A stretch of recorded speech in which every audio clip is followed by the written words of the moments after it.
analysis and a full review of the entire crossover.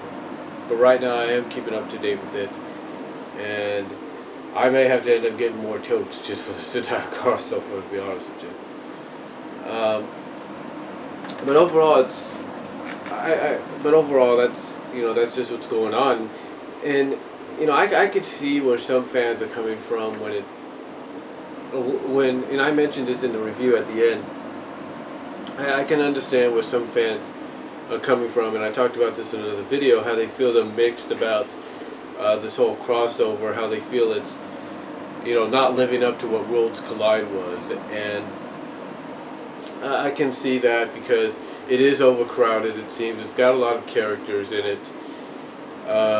It is basically, I think somebody even mentioned this in the little I guess it was sarcastic or something like that at the Bumble King forums. But they kind of guessed that basically what we're getting, in their opinion, with all these characters coming in, is Archie's version of an Infinity War. Because think about it, you have Sigma sort of in the Thanos-like role. You've got some mid-card villains, if you will, trying to plot behind him and the heroes' back so they can gain that power. And then you got a whole group of heroes from vast different realities, vast different franchises and stuff coming together to stop this godlike being. And so basically I can understand where some fans are coming from, because it does feel like it's overcrowded. It's like, well, where are you going to get the room to use all these characters? How are you going to spotlight each and every one of them? It doesn't make sense. And we'll just have to wait and see exactly how Ian works that out, how he does it. But I can guarantee you this: if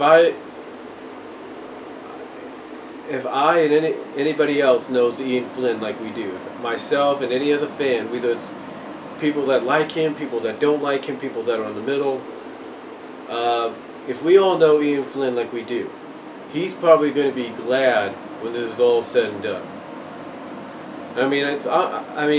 The comic has already been I'm pretty sure right now the issues for the third act are being printed, getting ready for release and all that, and I guarantee you he is ecstatic that this is going to finally be over, and hopefully he won't have to do another one like this for quite some time. And like I said in the other video, I do kind of understand though how fans feel about it, because it does seem like it is nothing more than a cash grab when you think about it, a cash cow. Because think about what's going on right now. Marvel Comics has got their Secret War thing going. DC is coming off the heels of their crossover happening, of the big event happening. So Archie, they're even doing a little bit of an event themselves with Dark Horse, and so I can totally understand where they're coming from. I can totally understand how Archie feels, how Sega feels, and Capcom feels like, hey, we don't want to be left out, and they probably gave the order to make this happen. It probably wasn't really Ian's idea, but again, maybe it's just an opinion there. But like I said, I do understand how fans feel, because it does seem it's overcrowded. It does seem like it's too overcrowded. It's not like you don't have a certain selection of heroes that you can focus on, spotlight, and say, okay, give them the moments and be done with it. It's like you got to have everybody in there for some odd reason. And it does look like it is a cash cow. And apparently it does look like, because this was even nodded in 274 by Eggman, kind of, I guess, a bit of a jab to Archie itself, that it does seem like it was rushed into production, because some people say the art style doesn't look like it's meshing very well with various other art styles out there. And apparently we're getting a different artist when it comes to the third act. So, yeah. Again, I can see how some fans feel about it. But hopefully the third act will make up for all the filler, the kind of like the non-excitement. Maybe, like I said, because like I said, we're kind of like, we got the appetizer, now we just got the meat and potatoes, now we're getting the main event. We're getting the main event now. We're getting the main course right now with the third act. So hopefully that main course is going to be a full-fledged banquet, if you will, and it's going to be with all the trimmings. It's going to be it's going to be with all the trimmings, and when it's all said and done, it's going to be a very satisfying and a very good meal that we're going to have. So that we're going to be presented with and have. So hopefully that's what the third act is going to be, and I'm sure I'm not the only one that feels that way. But overall, definitely looking forward to see what they do with the third act, and hopefully I can keep up to date even till then.